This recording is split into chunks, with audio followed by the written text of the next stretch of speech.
ਵਾਹਿਗੁਰੂ ਜੀ ਕਾ ਖਾਲਸਾ ਵਾਹਿਗੁਰੂ ਜੀ ਕੀ ਫਤਿਹ। ਮੈਂ ਤੁਹਾਡੀ ਹੋਸਟ ਸ਼ਵੀਤ ਕੌਰ ਨਿਊਜ਼ ਟੀਵੀ 84 ਦੇ ਨਾਲ। ਵੀਅਰਸ, ਪੰਜਾਬ ਨੂੰ ਪਿਆਰ ਕਰਨ ਵਾਲਾ ਹਰ ਇਮਾਨਦਾਰ ਵਿਅਕਤੀ ਇਸ ਗੱਲ ਨੂੰ ਲੈ ਕੇ ਚਿੰਤਤ ਹੈ ਕਿ ਅੱਜ ਸਮੁੱਚੇ ਪੰਜਾਬ ਦੀ ਜਵਾਨੀ ਇੱਥੋਂ ਤੱਕ ਕਿ ਛੋਟੇ-ਛੋਟੇ ਬੱਚੇ ਵੀ ਨਸ਼ਿਆਂ ਦੇ ਹੜ ਵਿੱਚ ਤਬਾਹੀ ਵੱਲ ਜਾ ਰਹੇ ਹਨ। ਉੱਪਰ ਤੋਂ ਲੈ ਕੇ ਥੱਲੇ ਤੱਕ ਹਰ ਕੋਈ ਇਸ ਤਬਦੀਲੀ ਬਿਆਨਬਾਜ਼ੀ ਤਾਂ ਕਰ ਰਿਹਾ ਹੈ, ਪਰ ਇਹ ਬਹੁਤ ਘੱਟ ਇਨਸਾਨਾਂ ਦੇ ਹਿੱਸੇ ਆਇਆ ਹੈ ਕਿ ਇਸ ਦੇ ਹੱਲ ਲਈ ਕੋਈ ਉਪਾਅ ਕਰੇ। ਸ਼ਸ਼ੀਕਾਂਤ ਜੀ, ਸਾਬਕਾ ਡਾਇਰੈਕਟਰ ਜਨਰਲ ਪ੍ਰਿਜ਼ਨਸ, ਅੱਜ ਪੰਜਾਬ ਦੀ ਧਰਤੀ ਤੇ ਨਸ਼ਿਆਂ ਦੇ ਖਿਲਾਫ ਮੁਹਿੰਮ ਛੇੜ ਕੇ ਪੰਜਾਬ ਦੀ ਜਵਾਨੀ ਨੂੰ ਇਹਨਾਂ ਨਸ਼ਿਆਂ ਤੋਂ ਬਚਾਉਣ ਲਈ ਸਿਰਧਰ ਬਾਜ਼ੀ ਲਗਾ ਰਹੇ ਹਨ। ਇਹਨਾਂ ਵੱਲੋਂ ਇਸ ਸੰਬੰਧੀ ਪੰਜਾਬ ਹਰਿਆਣਾ ਹਾਈ ਕੋਰਟ ਵਿੱਚ ਦਾਇਰ ਕੀਤੀ ਪਟੀਸ਼ਨ ਤੇ ਵੀ ਸੁਣਵਾਈ ਚੱਲ ਰਹੀ ਹੈ ਅਤੇ ਹੁਣ ਇਹਨਾਂ ਨੇ ਪਿੰਡ-ਪਿੰਡ ਜਾ ਕੇ ਜਨਤਾ ਨੂੰ ਜਾਗਰੂਕ ਕਰਨ ਲਈ ਵੀ ਮੁਹਿੰਮ ਛੇੜੀ ਹੋਈ ਹੈ। ਤੇ ਅੱਜ ਅਸੀਂ ਇਸ ਮੁਹਿੰਮ ਸੰਬੰਧੀ ਅਤੇ ਆਉਣ ਵਾਲੇ ਦਿਨਾਂ ਵਿੱਚ ਇਹਨਾਂ ਦੇ ਹੋਰ ਪ੍ਰੋਗਰਾਮਾਂ ਸੰਬੰਧੀ ਗੱਲਬਾਤ ਕਰਾਂਗੇ। ਇਹਨਾਂ ਦੇ ਨਾਲ ਤੇ ਸਾਨਾ ਹੁਣ ਲਾਈਨ ਤੇ ਜੁੜ ਚੁੱਕੇ ਨੇ ਸ਼ਸ਼ੀਕਾਂਤ ਜੀ। ਜੀ ਵੀਰ ਜੀ, ਸਤਿ ਸ਼੍ਰੀ ਅਕਾਲ। ਤੁਹਾਡਾ ਸਾਡੇ ਸ਼ੋਅ ਦੇ ਵਿੱਚ ਇੱਕ ਵਾਰ ਫਿਰ ਤੋਂ ਸਵਾਗਤ ਹੈ। ਸਤਿ ਸ਼੍ਰੀ ਅਕਾਲ ਮੈਮ। ਸਤਿ ਸ਼੍ਰੀ ਅਕਾਲ ਜਿਹੜੇ ਸਾਡੇ श्रोता है सुनने वाले है उन्होंने भी मेरा सत श्री अकाल जी। ਵੀਰ ਜੀ, ਸਭ ਤੋਂ ਪਹਿਲਾਂ ਸਾਰੇ ਦਰਸ਼ਕਾਂ ਨੂੰ ਦੱਸੋ ਕਿ ਜਿਹੜੀ ਇਹ ਡਰੱਗਸ ਵਿਰੋਧੀ ਮੁਹਿੰਮ ਹੈ, ਤੁਹਾਨੂੰ ਇਹਦਾ ਕਿੰਨਾ ਕੁ ਹੁੰਗਾਰਾ ਮਿਲਿਆ, ਇਸ ਬਾਰੇ ਥੋੜਾ ਵੇਰਵਾ ਦਿਓ। ਜਿਹੜੀ ਡਰੱਗਸ ਦੇ ਖਿਲਾਫ ਸਾਡੀ ਮੁਹਿੰਮ ਚੱਲ ਰਹੀ ਹੈਗੀ ਹੈ, ਇਹਦੇ ਚ ਹੁਣ ਮੈਨੂੰ ਰਿਸਪੌਂਸ ਚੰਗੀ ਰਿਸਪੌਂਸ ਮਿਲਣ ਲੱਗ ਗਈ ਹੈਗੀ ਹੈ ਜੀ। ਇਹਦੇ ਚ ਮੈਂ ਇੱਕ ਹੋਰ ਗੱਲ ਕਹਾਂਗਾ ਕਿ ਇਹ ਜਿਹੜੀ ਰਿਸਪੌਂਸ ਮਿਲ ਰਹੀ ਹੈਗੀ ਹੈ, ਜਿਹੜੀ ਅਵੇਅਰਨੈਸ ਆ ਰਹੀ ਹੈਗੀ ਹੈ, ਇਹ ਸਿਰਫ ਹੁਣ ਨਾ ਸਿਰਫ ਪੰਜਾਬ ਦੇ ਜਿਹੜੇ ਆਪਣੇ ਪੰਜਾਬੀ ਹੈਗੇ ਨੇ ਉਹਨਾਂ ਦੇ ਵੱਲੋਂ ਮਿਲ ਰਹੀ ਹੈਗੀ ਹੈ, ਬਲਕਿ ਬਾਹਰ ਜਿਹੜੇ ਪੰਜਾਬੀ ਸਾਡੇ NRI ਹੈਗੇ ਨੇ ਉਹਨਾਂ ਦੇ ਵੱਲੋਂ ਵੀ ਰਿਸਪੌਂਸ ਮਿਲ ਰਹੀ ਹੈਗੀ ਹੈ ਜੀ। ਇਹਦੇ ਇਲਾਵਾ ਇਹ ਇਸ਼ੂ ਜਿਹੜਾ ਹੈਗਾ ਹੁਣ ਮੈਨੂੰ ਜਾਪ ਰਿਹਾ ਹੈਗਾ ਕਿ ਸਾਰੀ ਦੁਨੀਆ ਦੇ ਵਿੱਚ ਫੈਲ ਰਿਹਾ ਹੈਗਾ, ਇੰਟਰਨੈਸ਼ਨਲਾਈਜ਼ ਹੋ ਰਿਹਾ ਹੈਗਾ ਹੈ। ਹਾਂਜੀ। ਕਿਉਂਕਿ ਪਿਛਲੇ ਦਿਨਾਂ 'ਚ ਕਈ ਵਿਦੇਸ਼ੀ ਜਿਹੜੀ ਏਜੰਸੀਆਂ ਹੈਗੀਆਂ ਨੇ, ਸਰਕਾਰੀ ਜਿਹੜੇ ਏਜੰਸੀਜ਼ ਹੈਗੀਆਂ ਨੇ ਵੱਖ-ਵੱਖ ਕੰਟਰੀਆਂ ਦੀ, ਉਹ ਵੀ ਸਪੈਸੀਫਿਕਲੀ ਮੇਰੇ ਕੋਲ ਆਏ ਸਨ ਇਸ ਸੰਬੰਧ ਦੇ ਵਿੱਚ ਗੱਲ ਕਰਨ ਲਈ। ਹਾਂਜੀ। ਕਿ ਪੰਜਾਬ ਦੇ ਵਿੱਚ ਕੀ ਹੋ ਰਿਹਾ ਹੈਗਾ, ਪੰਜਾਬ ਦੇ ਵਿੱਚ ਜਵਾਨੀ ਕਿਸ ਤਰ੍ਹਾਂ ਖਰਾਬ ਹੋ ਰਹੀ ਹੈ ਅਤੇ ਪੰਜਾਬ ਤੋਂ ਨਸ਼ੇ ਜਿਹੜੇ ਬਾਹਰ ਜਾ ਰਹੇ ਹੈਗੇ ਨੇ ਵਿਦੇਸ਼ਾਂ 'ਚ, ਉਹਨਾਂ ਦੇ ਬਾਰੇ ਵੀ ਗੱਲ ਕਰਨ ਲਈ। ਤੇ ਮੈਨੂੰ ਇਹ ਜਾਪਦਾ ਹੈਗਾ ਕਿ ਰੱਬ ਦੀ ਮਿਹਰ ਹੋ ਰਹੀ ਹੈਗੀ ਹੈ, ਇਸ ਬਾਰੇ ਲੋਕਾਂ ਵਿੱਚ ਅਵੇਅਰਨੈਸ ਆ ਰਹੀ ਹੈਗੀ ਹੈ ਤੇ ਇੱਕ ਪੂਰੀ ਜਿਹੜੀ ਹਲਚਲ ਹੋਣੀ ਚਾਹੀਦੀ ਹੈਗੀ ਉਹ ਮਚਣੀ ਸ਼ੁਰੂ ਹੋ ਗਈ ਹੈਗੀ ਜੀ। ਬਿਲਕੁਲ, ਬਹੁਤ ਚੰਗੀ ਗੱਲ ਹੈ ਵੀਰ ਜੀ। ਵੀਰ ਜੀ, ਹੁਣ ਅਸੀਂ ਤੁਹਾਡੇ ਕੋਲ ਜਾਣਨਾ ਚਾਹਾਂਗੇ, ਤੁਹਾਡੇ ਉਹ ਬਿਆਨ ਅੱਜ ਕੱਲ੍ਹ ਬੜੇ ਵਿਵਾਦਾਂ ਦੇ ਘੇਰੇ ਵਿੱਚ ਹਨ, ਜਿਸ ਵਿੱਚ ਤੁਸੀਂ ਇਹ ਕਿਹਾ ਹੈ ਕਿ ਖਾੜਕੂਵਾਦ ਦੇ ਦੌਰ ਦੌਰਾਨ ਖਾੜਕੂਆਂ ਨੇ ਪੰਜਾਬ ਵਿੱਚ ਬਿਲਕੁਲ ਕੋਈ ਡਰੱਗਸ ਵਿਕਣ ਨਹੀਂ ਦਿੱਤੀ। ਇਸ ਬਾਰੇ ਤੁਸੀਂ ਕੀ ਕਹਿਣਾ ਚਾਹੋਗੇ? ਇਹ ਜਿਹੜਾ ਮੈਂ ਆਪਣਾ ਮੁਹਿੰਮ ਸ਼ੁਰੂ ਕੀਤੀ ਹੈਗੀ ਹੈ, ਜਿਹੜੀ ਚੱਲ ਰਹੀ ਹੈਗੀ ਹੈ, ਇਹਦੇ 'ਚ ਕੁਝ ਅਧਾਰੇ ਹੈਗੇ ਨੇ, ਪੋਲੀਟੀਕਲ ਅਧਾਰੇ, ਜਿਨ੍ਹਾਂ ਨੂੰ ਬੜੀ ਤਕਲੀਫ ਹੋ ਰਹੀ ਹੈਗੀ ਹੈ। ਉਹਨਾਂ ਦੇ ਵੱਲੋਂ ਵੱਖ-ਵੱਖ ਤਰੀਕੇ ਲੈ ਕਰਕੇ ਲੈ ਕਰਕੇ ਹੁਣ ਲੋਕਾਂ ਦੇ ਵਿੱਚ ਇੱਕ ਇਸ ਤਰ੍ਹਾਂ ਦੀ ਗੱਲ ਫੈਲਾਉਣ ਦੀ ਕੋਸ਼ਿਸ਼ ਹੋ ਰਹੀ ਹੈਗੀ ਹੈ ਕਿ ਜਿਸ ਤਰ੍ਹਾਂ ਕਿ ਮੈਂ ਕਹਿ ਰਿਹਾ ਹੈਗਾ ਕਿ ਪੰਜਾਬ ਦੇ ਵਿੱਚ ਜਿਹੜੇ ਪਿਛਲੇ ਦਿਨਾਂ 'ਚ ਹਾਲਾਤ ਸਨ ਉਸ ਤਰ੍ਹਾਂ ਦੇ ਹਾਲਾਤ ਆ ਜਾਣ।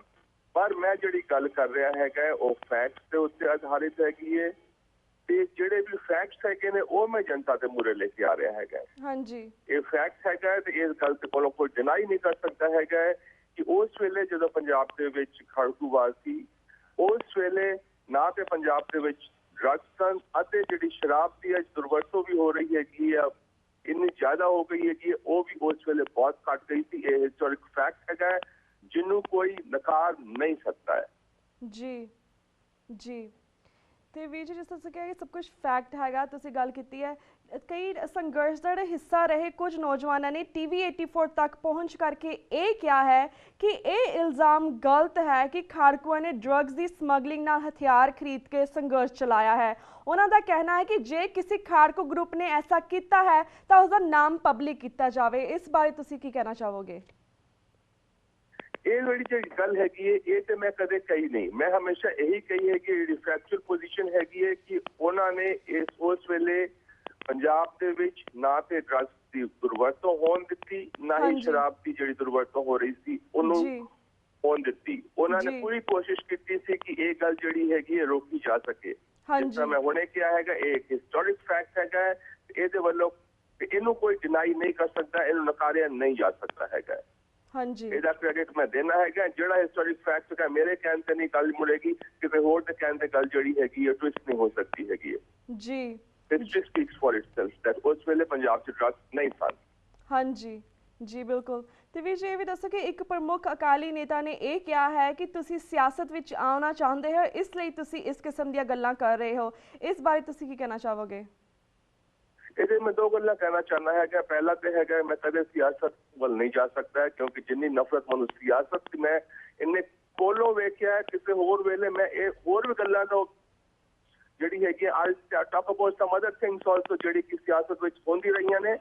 ਜਿਹੜੀ ਗੱਲ ਮੈਂ ਕਹਿ ਦਿਆਂਗਾ ਤੇ ਉਹਦੇ ਬਾਅਦ ਤੁਸੀਂ ਦੇਖੋਗੇ ਕਿੰਨੀ ਹਲਚਲ ਆਏਗੀ, ਪੰਜਾਬੀ ਸਮਾਜ ਕਿੰਨਾ ਉਥਲ ਪੁਥਲ ਹੋ ਜਾਏਗਾ। ਮੈਨੂੰ ਸਿਆਸਤ ਤੋਂ ਨਫ਼ਰਤ ਹੈਗੀ ਹੈ। ਮੈਂ ਸਿਆਸਤਦਾਨ ਜਿਹੜੇ ਹੈਗੇ ਨੇ ਉਹਨਾਂ ਦੀ ਸਿਆਸਤ ਇਹਨੇ ਨੇੜੋਂ ਵੇਖੀ ਹੈਗੀ ਹੈ ਕਿ ਸ਼ਾਇਦ ਮੈਂ ਉਸ ਪਾਸੇ ਕਦੇ ਵੀ ਨਹੀਂ ਜਾ ਸਕਦਾ।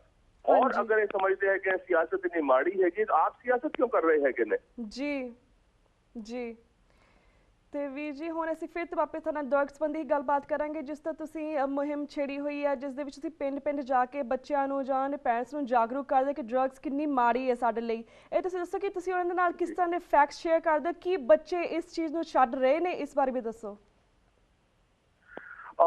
ਇਹਦੇ ਚ ਮੈਂ ਇਹ ਕਹਾਂਗਾ ਜਿੱਥੇ ਜਿੱਥੇ ਮੈਂ ਗਿਆ ਹੈ ਉੱਥੇ ਬੀਬੀਆਂ ਵੀ ਸਨ, ਜਿਹੜੇ ਸਾਡੇ ਜਿਹੜੇ ਭਰਾ ਹੈਗੇ ਉਹ ਵੀ ਸਨ, ਬੱਚੇ ਵੀ ਸਨ।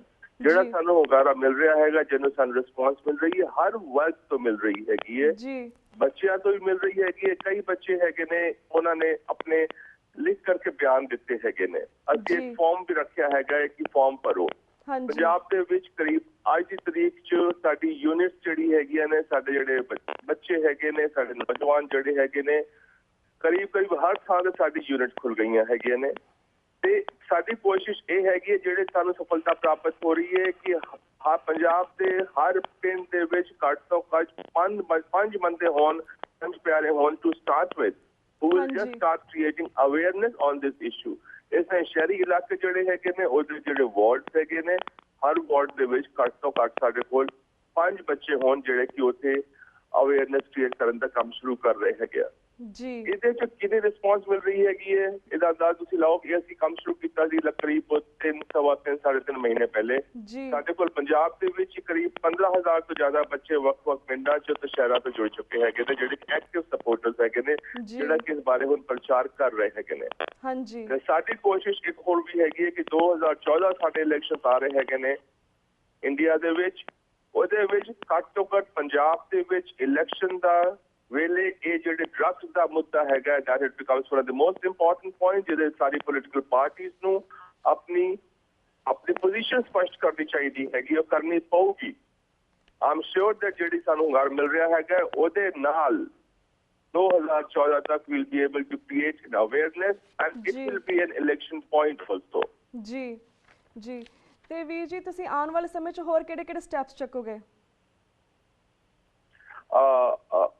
ਇਹ ਲਾਈਨ ਸਭ ਕੁਝ ਸਾਫ਼ ਨਹੀਂ ਹੈ ਮੇਰਾ ਫੋਨ, ਸੌਰੀ ਥੋੜਾ ਟੈਪ ਹੈਗਾ ਫੋਨ ਤੋਂ ਕਈ ਵਾਰੀ ਗੜਬੜ ਹੋ ਜਾਂਦੀ ਹੈਗੀ ਹੈ ਕਿਉਂਕਿ ਉਹਨਾਂ ਦੇ ਟੈਪਿੰਗ ਮਸ਼ੀਨ ਦੇ ਥਰੂ ਮੇਰਾ ਫੋਨ ਆਉਂਦਾ ਹੈਗਾ। ਜੀ ਤੇ ਵੀਰ ਜੀ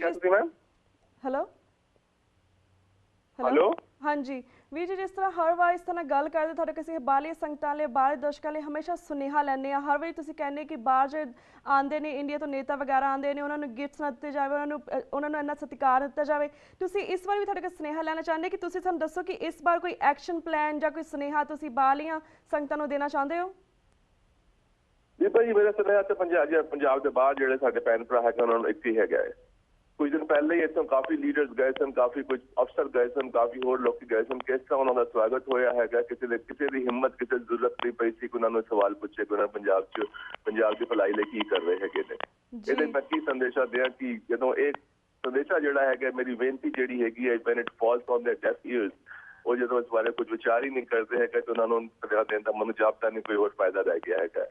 ਜੀ ਜਦੋਂ ਉਹਨਾਂ ਦੀ ਅੰਤਰਾਤਮਾ ਜਗੇਗੀ, ਜਦੋਂ ਉਹਨਾਂ ਦੀ ਆਤਮਾ ਜਗੇਗੀ ਤਾਂ ਹੀ ਸ਼ਾਇਦ ਆਪ ਹੀ ਜਿਹੜਾ ਮੈਂ ਗੱਲ ਕਹਿ ਰਿਹਾ ਹੈਗਾ ਆਪ ਹੀ ਉਹਦੇ ਚੋਂ ਕੁਝ ਉਹਦੇ ਬਾਰੇ ਸੋਚਣਾ ਵਿਚਾਰ ਕਰਨਾ ਸ਼ੁਰੂ ਕਰਨਗੇ। ਜੀ ਤੁਹਾਨੂੰ ਅਸੀਂ ਦੱਸਣਾ ਚਾਹੁੰਦੇ ਕਿ ਕਾਫੀ ਬਾਹਰ ਹੈਗੇ ਜਾਗਰੂਕ ਸਿੱਖ ਜਿਹਨਾਂ ਨੂੰ ਪਤਾ ਕਿ ਪੰਜਾਬ ਦੇ ਵਿੱਚ ਸਾਡੇ ਨਾਲ ਕੀ ਵਰਤ ਰਿਹਾ ਤੇ ਬਾਹਰ ਸਾਡੇ ਨਾਲ ਕੀ ਹੋ ਰਿਹਾ। ਕਾਫੀ ਲੋਕ ਹੈਗੇ ਇੱਥੇ ਜਿਹੜੇ ਪੰਜਾਬ ਦੇ ਜਿਹੜੇ ਮੰਤਰੀ ਵਗੈਰਾ ਆਉਂਦੇ ਨੇ ਜਾਂ ਭਾਰਤ ਦੇ ਮੰਤਰੀ ਵਗੈਰਾ ਆਉਂਦੇ, ਉਹਨਾਂ ਦਾ ਮਾਣ ਸਤਿਕਾਰ ਕਰਦੇ ਨੇ। ਪਰ ਕਾਫੀ ਸਾਰੇ ਜਿਹੜੇ ਸਿੱਖ ਹੈਗੇ ਉਹ ਉਹਨਾਂ ਨੂੰ ਪਟੀਸ਼ਨਸ ਵੀ ਉਹਨਾਂ ਸਾਹਮਣੇ ਫਾਈਲ ਕੀਤੀ, ਉਹਨਾਂ ਨੂੰ ਸਮਨਸ ਵੀ ਕੀਤਾ ਜਾ ਰਿਹਾ। ਈਵਨ ਦਾ ਕਿ ਇੱਥੇ ਜਦੋਂ ਭਾਰਤ ਦੇ PM ਆਏ ਸੀਗੇ ਲਾਸਟ ਵੀਕ, ਅਸੀਂ ਉਹਨਾਂ ਦੇ ਉੱਪਰ ਵੀ ਸਮਨ ਜਾਰੀ ਕੀਤੇ। ਅਸੀਂ ਵਾਈਟ ਹਾਊਸ ਹਾਊਸ ਦੇ ਸਾਹਮਣੇ ਜਾ ਕੇ ਵੀ ਉਹਨਾਂ ਦੇ ਉੱਥੇ ਜਾ ਕੇ ਅਸੀਂ ਇਨਸਾਫ ਰੈਲੀ ਵੀ ਕੱਢੀ ਸੀ। ਤਾਂ ਬਾਹਰਲੇ ਕਾਫੀ ਸਿੱਖ ਜਾਗਰੂਕ ਵੀ ਹਨ। ਠੀਕ ਹੈ ਜੀ, ਅਸੀਂ ਫਿਰ ਵੀ ਚਾਹੁੰਦੇ ਹਾਂ ਕਿ ਜਿਸ ਤਰ੍ਹਾਂ ਸਿੱਖ ਜਿਹੜੇ ਜਾਗਰੂਕ ਨੇ ਤੁਸੀਂ ਉਹਨਾਂ ਨੂੰ ਵੀ ਕੋਈ ਸੁਨੇਹਾ ਦਿਓ, ਜਿਹੜੇ ਸਿੱਖ ਨਹੀਂ ਜਾਗਰੂਕ ਨੇ ਤੁਸੀਂ ਉਹਨਾਂ ਨੂੰ ਵੀ ਕੋਈ ਸੁਨੇਹਾ ਦਿਓ। ਜਿਹੜਾ ਜਾਗਰੂਕ ਹੈਗੇ ਨੇ ਉਹਨਾਂ ਨੂੰ ਸਿਰਫ ਮੈਂ ਸਲੂਟ ਕਰਨਾ ਹੈਗਾ। ਉਹਨਾਂ ਦਾ ਪਤਾ ਹੈਗਾ ਕਿੰਨੇ ਜਾਗਰੂਕ ਹੈਗੇ ਨੇ, ਕਿੰਨੇ ਰੀਅਲੀ ਕਾਰਵਾਈ ਕਰ ਰਹੇ ਹੈਗੇ ਨੇ, ਐਕਟ ਕਰ ਰਹੇ ਹੈਗੇ ਨੇ। ਹਾਂਜੀ, ਪਰ ਦੁੱਖ ਹੁੰਦਾ ਹੈਗਾ ਜਦੋਂ ਸਾਡੇ ਆਪਣੇ ਕੁਝ ਅਸਾਂ ਦੇ ਭੈਣ ਭਰਾ ਹੈਗੇ ਜਿਨ੍ਹਾਂ ਨੂੰ ਮੈਂ ਪਤਾ ਨਹੀਂ ਬਲੈਕ ਸ਼ੀਪ ਕਿਹਾ ਕੀ ਕਿਹਾ, ਉਹ ਜਾ ਕੇ ਸਿੱਧੇ ਉਹਨਾਂ ਦੇ ਗੋਡੇ ਫੜ ਲੈਂਦੇ ਹੈਗੇ ਨੇ, ਐਨ ਲੰਬੇ ਪੈ ਜਾਂਦੇ ਨੇ ਉਹਨਾਂ ਦੇ ਮੁਰਦ। ਇੱਕ ਸੈਕਸ਼ਨ ਜਾਗਰੂਕ ਹੈਗਾ, ਲਗਾਤਾਰ ਕੋਸ਼ਿਸ਼ ਕਰਦਾ ਹੈਗਾ, ਉਹਨਾਂ ਤੇ ਮੈਨੂੰ ਮਾਣ ਹੈਗਾ, ਉਹਨਾਂ ਨੂੰ ਸਲੂਟ ਕਰਨਾ ਹੈਗਾ। ਪਰ ਉਹਨਾਂ ਨੂੰ ਮੈਂ ਇਹ ਵੀ ਬੇਨਤੀ ਕਰਾਂਗਾ, ਇਸ ਤਰ੍ਹਾਂ ਦੇ ਜਿਹੜੇ ਸਾਡੇ ਮਰੇ ਹੋਏ ਪੰਜਾਬੀ ਵੀ ਜਿਹੜੇ ਬਾਹਰ ਘੁੰਮ ਰਹੇ ਹੈਗੇ ਨੇ, ਜਿਨ੍ਹਾਂ ਨੂੰ ਜ਼ੋਂਬੀਜ਼ ਕਹਿੰਦੇ ਹੈਗੇ ਨੇ, ਉਹ ਜ਼ੋਂਬੀਜ਼ ਨੂੰ ਵੀ ਥੋੜਾ ਹਿਲਾ ਕਰਕੇ ਥੋੜੀ ਚੇਤਨਾ ਉਹਨਾਂ ਨੂੰ ਵੀ ਦੇਣ ਦੀ ਕੋਸ਼ਿਸ਼ ਕਰਨ। ਬਿਲਕੁਲ ਵੀਰ ਜੀ, ਬਿਲਕੁਲ ਵੀਰ ਜੀ। ਤੇ ਵੀਰ ਜੀ ਸਾਡਾ ਵਕਤ ਹੁਣ ਬ੍ਰੇਕ ਵੱਲ ਜਾ ਰਿਹਾ। ਮੈਂ ਤੁਹਾਡੇ ਕੋਲ ਅੱਜ ਇੱਥੇ ਹੀ ਇਜਾਜ਼ਤ ਲੈਣੀ। ਤੁਹਾਡਾ ਬਹੁਤ ਬਹੁਤ ਸ਼ੁਕਰੀਆ ਤੇ ਸਾਡੀ ਸੰਗਤਾਂ ਦੇ ਅੱਜ ਰੂਬਰੂ ਹੋਏ ਹਾਂ। ਅਸੀਂ ਫਿਰ ਤੋਂ ਤੁਹਾਨੂੰ ਸਿੱਖ ਸੰਗਤਾਂ ਦੇ ਰੂਬਰੂ ਕਰਵਾਉਂਦੇ ਰਹਾਂਗੇ, ਪਰ ਤਦ ਤੱਕ ਲਈ ਮੈਂ ਤੁਹਾਡੇ ਕੋਲ ਇਜਾਜ਼ਤ ਲੈਣੀ ਹਾਂ ਜੀ। ਸਤਿ ਸ਼੍ਰੀ ਅਕਾਲ। ਵਾਹਿਗੁਰੂ ਜੀ ਕਾ ਖਾਲਸਾ, ਵਾਹਿਗੁਰੂ ਜੀ ਕੀ ਫਤਿਹ। Viewers, ਇੱਥੇ ਵਕਤ ਹੋ ਗਿਆ ਇੱਕ ਛੋਟੇ ਜਿਹੇ ਬ੍ਰੇਕ ਦਾ। Keep watching News TV 84 ਦੇ ਨਾਲ। We'll be right back after a short break.